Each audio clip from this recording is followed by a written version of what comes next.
A little bit about the American situation. This was happening before Trump, but Trump just took this whole argument and basically put it on steroids.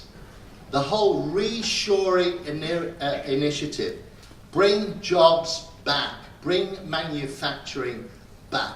This now has real relevance, not because of Trump.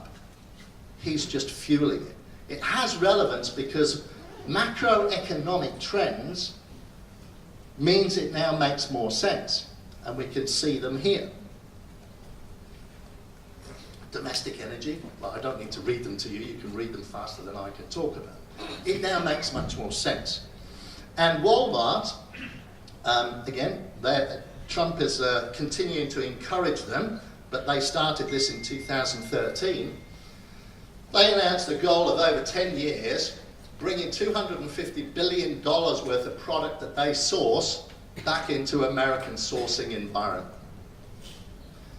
They engaged the Boston Consulting Group to quantify the opportunities for onshoring back to America goods that were made outside of America. Boston Consulting Group estimated that the United States, of $650 billion worth of consumer products that were offshored, 300 billion of that could be brought back into the United States. 300 billion.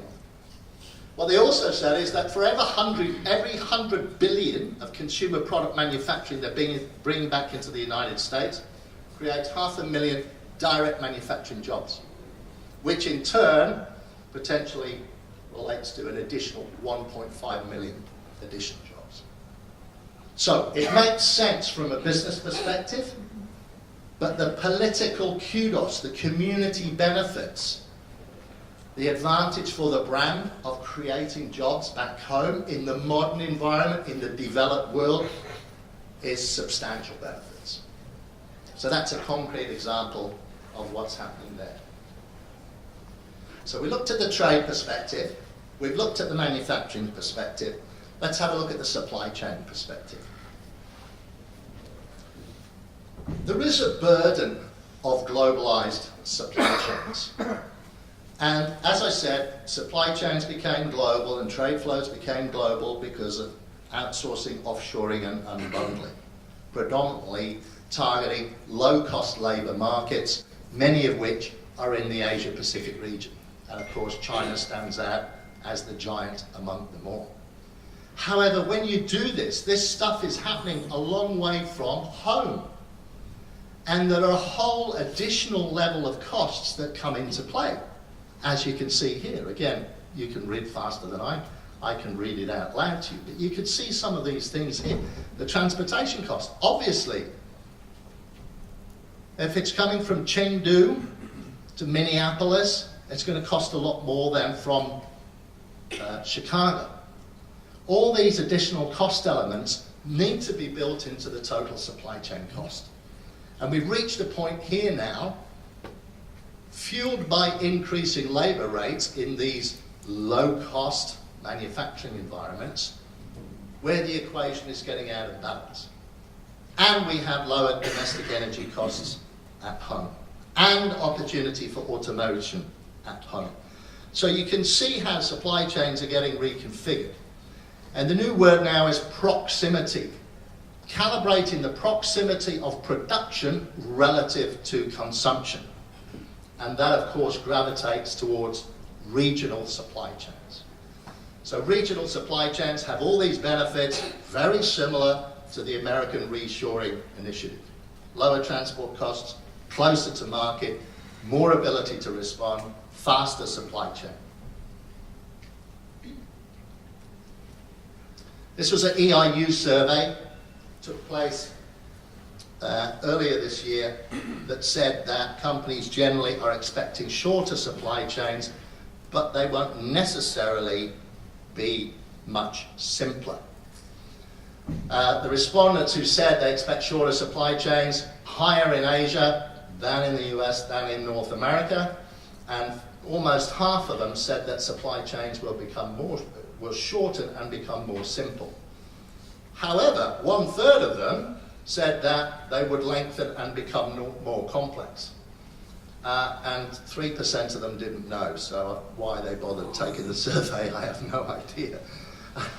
But here's the thing here. Over 1/3 said that the rising regulatory burden. So once you reconfigure your supply chain and you're going across different borders and taking advantage of different trade agreements, you have a whole new playbook, a whole new rule book that you need to play by for two reasons. One, to maximize the opportunities that can accrue to you because of the preferential trade rules.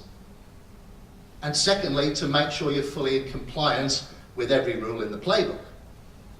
So this comes back to the need for expertise to help that. And transparency is very important for more than half of them. So shorter supply chains. Now, in this complex connected world, this is the supply chain ecosystem model. Some of you may have seen that before. It's from my book, Global Supply Chain Ecosystems. Two biggest challenges. If we talk to supply chain managers, amongst all these things that are going on, the challenges they have relate to seeing what's going on. It's a complex, elongated supply chain with profound interdependencies. Supply chain visibility is a key issue for all brands, all retailers, and all manufacturers.